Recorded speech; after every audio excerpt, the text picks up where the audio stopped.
নমস্কাৰ সকলোকে স্বাগতম জনাইছো আসাম কেৰিয়াৰ পইণ্ট ইউটিউব চেনেলৰ অন্য এটা নতুন ভিডিঅ'লৈ। আজিৰ এই ভিডিঅ'টোত আমি আপোনালোকৰ আগন্তুক অনুষ্ঠিত হ'ব লগা SSCGD কনষ্টেবল পৰীক্ষাৰ বাবে সহায়ক হোৱাকৈ আৰু এটা জিকে ক্লাছ লৈ আহিছোঁ আৰু এই ক্লাছটোত আমি আপোনালোকৰ কুৱেশ্যনসমূহৰ লগত জড়িত কিছুমান ইম্পৰ্টেণ্ট পইণ্টসমূহ কৈ দিম যাতে সেই পইণ্টসমূহ ৰিলেটেড যদি কুৱেশ্যন আপোনালোকৰ এক্সামত আহে তেতিয়াহ'লেও আপোনালোকে কেতিয়াও সেইবিলাক ভুল কৰি থৈ নাহে, ঠিক আছে। আৰু এটা কথা ইয়াতে আপোনালোকক জনাই থওঁ, আমি SSCGDৰ অল ছাবজেক্টৰ আছামিজ মিডিয়ামত PDF কিছুমান লৈ আহিছোঁ। most common কুৱেশ্যনৰ PDF হয় সেইখিনি। তো কেৱল 149 টকাত আপোনালোকে PDF খিনি পাবলৈ আপোনালোকৰ স্ক্ৰীনত যেটো নাম্বাৰ দেখিছে সেই নাম্বাৰটোত আমাক হোৱাটছআপত মেছেজ কৰি PDF সমূহ লৈ ল'ব পাৰিব। তো এটো খুব সোনকালে আপোনালোকৰ প্ৰাইচটো হয়তো বাঢ়ি যাব পাৰে, তো সোনকালে আপোনালোকে এতিয়াই লৈ লওক, ঠিক আছে। এক্সামৰ কাৰণে বেছি দিন নাই ন, এই এক মাহত যদি আপোনালোকে গোটেইখিনি PDF কমপ্লিট কৰি দিব পাৰে মেক্সিমাম কুৱেশ্যন আপোনালোকৰ ইয়াৰ পৰা কমন পৰিব। তো সোনকালে লৈ ল'ব। এতিয়া আমি কুৱেশ্যনখিনিলে যাওঁ। তো প্ৰথম কুৱেশ্যনটো চাওক কি কৈছে, which of the following belong to the quaternary sector? তলৰ কোনটো চতুৰ্থ খণ্ডৰ ভিত্তি হয়? তলৰ কোনটো চতুৰ্থ খণ্ডৰ ভিত্তি সুধিছে। তো ইয়াৰে যদি আমি শুদ্ধ উত্তৰটো চাওঁ সেইটো হৈছে অপশ্যন ডি, ইনফৰমেশ্যন টেকনলজি অৰ্থাৎ তথ্য প্ৰযুক্তি, ঠিক আছে। তথ্য প্ৰযুক্তিটো চতুৰ্থ খণ্ডৰ অন্তৰ্গত হয়। ইয়াৰ লগতে তথ্য প্ৰযুক্তিৰ লগতে গৱেষণা আৰু উন্নয়ন, জ্ঞানৰ বিতৰণ আৰু শিক্ষাৰ দৰে কাম-কাজ এইবিলাকো চতুৰ্থ খণ্ডৰ অন্তৰ্গতই হয়। মনত ৰাখিব কি কৈছোঁ যে গৱেষণা আৰু উন্নয়ন, জ্ঞানৰ বিতৰণ, শিক্ষা এইবিলাক কামখিনি কি হয় চতুৰ্থ খণ্ডৰ অন্তৰ্গত হয়। ইয়াৰ বাহিৰে আমি যদি চাওঁ খনি আৰু এই যে মাইনিং আছে আৰু ফিচাৰিজ আছে, খনি আৰু মীন পালন এইটো প্ৰাথমিক খণ্ডৰ অন্তৰ্গত হয়, ঠিক আছে। খনি আৰু মীন পালনটো কি হয় প্ৰাথমিক খণ্ডৰ অন্তৰ্গত হয় আৰু যিটো উৎপাদন আছে উৎপাদনটো গৌণ খণ্ডৰ অন্তৰ্গত হয়। এইবিলাক বৃত্তি একোটা খণ্ড হয়, ঠিক আছে। যেনেকৈ প্ৰাথমিক খণ্ড আছে, গৌণ খণ্ড আছে, দ্বিতীয় খণ্ড আছে, তৃতীয় খণ্ড, চতুৰ্থ খণ্ড এনেকৈ আছে ন। তো এইবিলাকৰ ভাগ হয়, এইবিলাক ভালকৈ জানি থোৱাটো দৰকাৰী কাৰণ এক্সামত এনেকুৱা ধৰণৰ ৰিলেটেড পলিটিৰ কুৱেশ্যনবিলাক আহি যায়, ঠিক আছে। তো নেক্সট কুৱেশ্যনটোলৈ আগবাঢ়োঁ। Education was made a fundamental right by which constitutional amendment? কোনটো সাংবিধানিক সংশোধনীৰ দ্বাৰা শিক্ষাক মৌলিক অধিকাৰ কৰা হ'ল? ঠিক আছে, কোনটো সাংবিধানিক সংশোধনীৰ দ্বাৰা? 42 সংখ্যক, 73 সংখ্যক নে 86 সংখ্যক নে 44 সংখ্যক? তো ইয়াৰ যিটো শুদ্ধ উত্তৰ এইটো হৈছে অপশ্যন চি, 86 এমেণ্ডমেণ্ট। অৰ্থাৎ যিটো 86 সংখ্যক সংবিধান সংশোধনী হৈছিলে এইটো 2002 চনত হৈছিলে, ঠিক আছে। 2002 চনত যিটো 86 সংখ্যক সংবিধান সংশোধনী হৈছিলে তাৰ জৰিয়তে শিক্ষা বিভাগটোক মৌলিক অধিকাৰৰ ভিতৰত অন্তৰ্ভুক্ত কৰা হৈছিল, ঠিক আছে। বাকী আমি যদি 42 সংখ্যক সংবিধান সংশোধনীটোৰ বিষয়ে চাবলৈ যাওঁ, এই সংশোধনী 1976ত হৈছিলে, 1976 চনত। আৰু ইয়াৰ জৰিয়তে সমাজবাদী, ধৰ্মনিৰপেক্ষ আৰু অখণ্ডতা শব্দটো যোগ কৰা হৈছিল। ইয়াৰ লগতে মৌলিক কৰ্তব্যসমূহ সংশোধন কৰা হৈছিল। লোকসভা আৰু ৰাজ্যিক বিধানসভাৰ কাৰ্যকাল 5 বছৰৰ পৰা 6 বছৰলৈ বৃদ্ধি কৰা হৈছিল। তো এইটো 42 সংখ্যক সংবিধান সংশোধনীত কৰা হৈছিল, ঠিক আছে। বাকী আমি যদি 73 সংখ্যক সংবিধান সংশোধনীটোৰ বিষয়ে চাবলৈ যাওঁ এইটো হৈছিল 1992ত, ঠিক আছে। 1992ত হৈছিল। ইয়াৰ জৰিয়তে ভাৰতৰ গ্ৰামাঞ্চলত পঞ্চায়তী ৰাজ ব্যৱস্থাক সংবিধানত মৰ্যাদা প্ৰদান কৰা হৈছিল, ঠিক আছে। বাকী আমি যদি 44 সংখ্যক যিটো সংবিধান সংশোধনী আছে সেইটোৰ বিষয়ে যদি চাবলৈ যাওঁ এইটো 1978ত কৰা হৈছিল, ঠিক আছে, 1978ত। আৰু ইয়াৰ জৰিয়তে জৰুৰীকালীন অৱস্থাত ক্ষমতাৰ অপব্যৱহাৰ ৰোধ কৰা আৰু গণতান্ত্ৰিক ব্যৱস্থা শক্তিশালী উদ্দেশ্যটো সফল কৰা হৈছিল, ঠিক আছে। তো এইখিনি বস্তু ইম্পৰ্টেণ্ট হয়, চনকেইটা মই গোটেইকেইটা লিখি দিছোঁ। 42 সংখ্যকটো 1976ত, 73 সংখ্যকটো 1992ত, 86 সংখ্যকটো 2002 চনত আৰু 44 সংখ্যক সংবিধান সংশোধনীটো 1978ত কৰা হৈছিল, ঠিক আছে। নেক্সট কুৱেশ্যনটোলৈ আগবাঢ়োঁ। Which activity belong to the territory service sector? কোনটো কাৰ্যকলাপ তৃতীয় পৰ্যায় অৰ্থাৎ সেৱা খণ্ডৰ অন্তৰ্গত, ঠিক আছে। তৃতীয় পৰ্যায়ৰ অন্তৰ্গত কোনটো হয়? খেতি কৰাটো, চিকাৰ কৰাটো, বয়ন কৰাটো নে ট্ৰেডিং ব্যৱসায় কৰাটো? তো ইয়াতে যদি আমি চাওঁ অপশ্যন ডিটো কাৰেক্ট এনচাৰ হ'ব ট্ৰেডিং অৰ্থাৎ ব্যৱসায় কৰা। এইটো তৃতীয় পৰ্যায়ৰ বৃত্তিৰ তৃতীয় পৰ্যায়ৰ খণ্ডৰ এটা কাৰ্য হয়। নেক্সট কুৱেশ্যন কি দিছে চাওক। Article 60 of the Indian constitution deals with? ভাৰতীয় সংবিধানৰ যিটো 60 নং অনুচ্ছেদ আছে হেতু নিম্নোক্ত বিষয়সমূহৰ বিষয়ে আলোচনা কৰা হৈছে অৰ্থাৎ কিহৰ বিষয়ে আলোচনা কৰা হৈছে ইয়াৰে যেটো শুদ্ধতৰ হেতু হৈছে অপচন সি অথ অফ দা প্ৰেসিডেন্ট অৰ্থাৎ ৰাষ্ট্ৰপতিৰ শপত ঠিক আছে ভাৰতীয় সংবিধানৰ যেটো 60 নং অনুচ্ছেদ আছে তাত ৰাষ্ট্ৰপতিৰ শপতৰ বিষয়ে আলোচনা কৰা হৈছে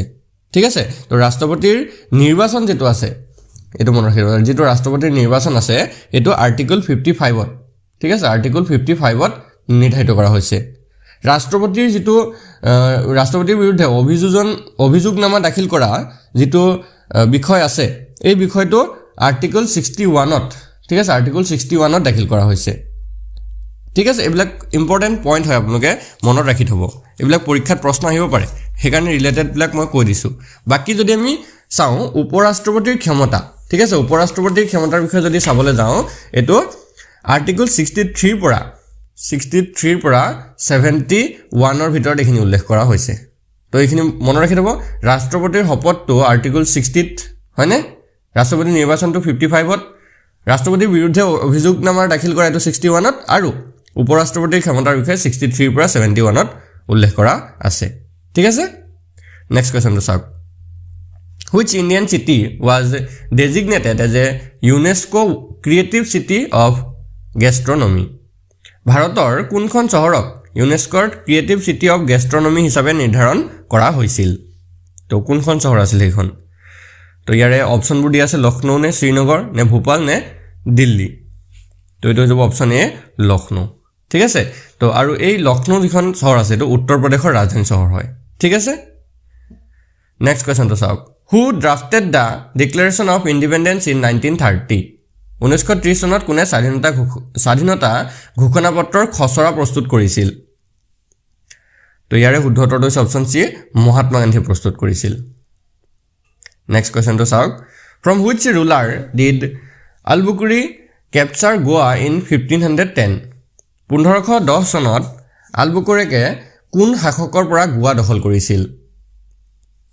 তো ইয়াৰে যেটো শুদ্ধ উত্তৰ হেতু হৈছে option C ruler of Bijapur অৰ্থাৎ বিজাপুৰৰ শাসকৰ পৰা ঠিক আছে তেতিয়া বিজাপুৰৰ শাসক আছিল ইছমাইল আদিল শাহ ঠিক আছে তো ইছমাইল আদিল শাহৰ পৰাই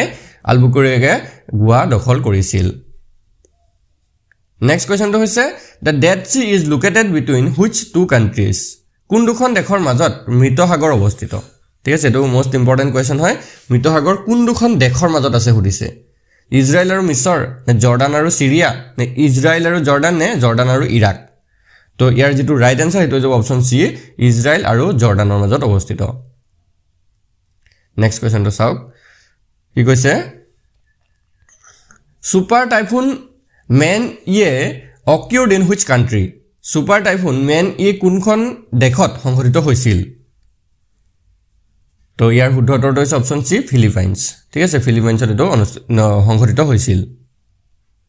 next question who was the publisher of the newspaper rest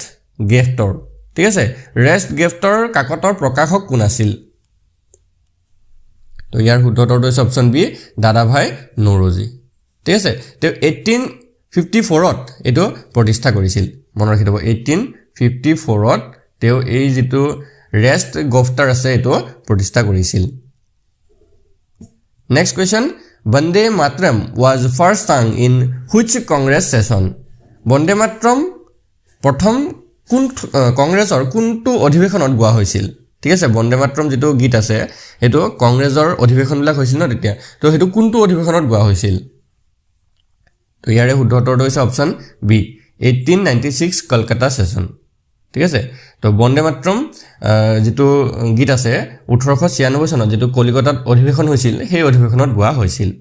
ইয়াৰ উপৰিও বন্দে মাতৰম গীতটিৰ বিষয়ে আমি যদি চাও প্ৰথম কণ্ঠদান কৰিছিল ৰবীন্দ্ৰনাথ ঠাকুৰে ঠিক আছে আৰু গীতটো ৰচনা কৰিছিল বঙ্কিম চন্দ্ৰ চেটাৰ্জী মনত ৰাখি থব এইবিলাক next question which is the oldest oil field in Asia এছিয়াৰ আটাইতকৈ পুৰণি তৈলক্ষেত্ৰ কোনটো এছিয়াৰ ভিতৰত সুধিছে আটাইতকৈ পুৰণি তৈলক্ষেত্ৰ মুম্বাই হাই অংকলেশ্বৰ ডিগবৈ নে কৃষ্ণা গোদাবৰী সেজন তো এটো কোনটো হ'ব এটো হৈছে অপচন সি ডিগবৈ ঠিক আছে আৰু এই ডিগবৈ যিখন তৈলক্ষেত্ৰ আছে এটো আমাৰ অসমতে আছে অসমৰ তিনচুকীয়া জিলাত আছে ঠিক আছে Next question. Which channel divides Minicoy Island and Maldives? কোনটো চেনেলে মিনিকয় দ্বীপ আৰু মালদ্বীপক বিভাজিত কৰে? তো এইটো হৈছে অপশ্যন সি 8 ডিগ্ৰী চেনেলে ঠিক আছে আৰু যদি আমি চাওঁ 9 ডিগ্ৰী চেনেলে কি কৰে 9 ডিগ্ৰী চেনেলে লাক্ষাদ্বীপৰ মূল গুটটোক মিনিকয় দ্বীপৰ পৰা পৃথক কৰে বাকি 10 ডিগ্ৰী চেনেলৰ বিষয়ে যদি আমি চাওঁ 10 ডিগ্ৰী চেনেলে Andaman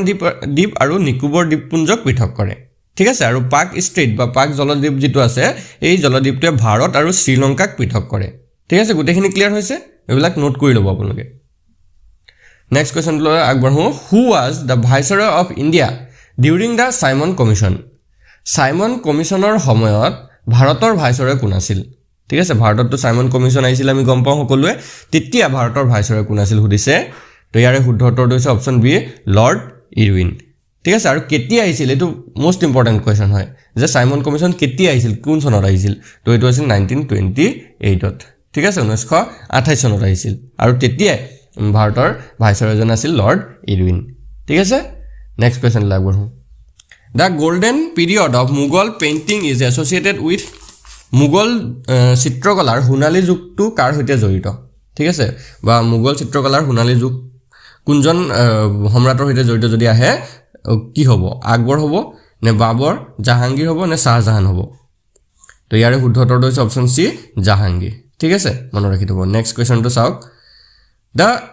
সৰহিন canal is located on which river Sirhind খাল কোনখন নদীত অৱস্থিত ঠিক আছে কোনখন নদীত অৱস্থিত সুধিছে তো এইটো হ'ব অপশ্যন সি সুতলেজ নদীত অৱস্থিত আৰু এই খালটো পাঞ্জাবত আছে ঠিক আছে কোনখন ৰাজ্যত আছে যদি আহি যায় তো সেই ৰাজ্যখন আছে পাঞ্জাব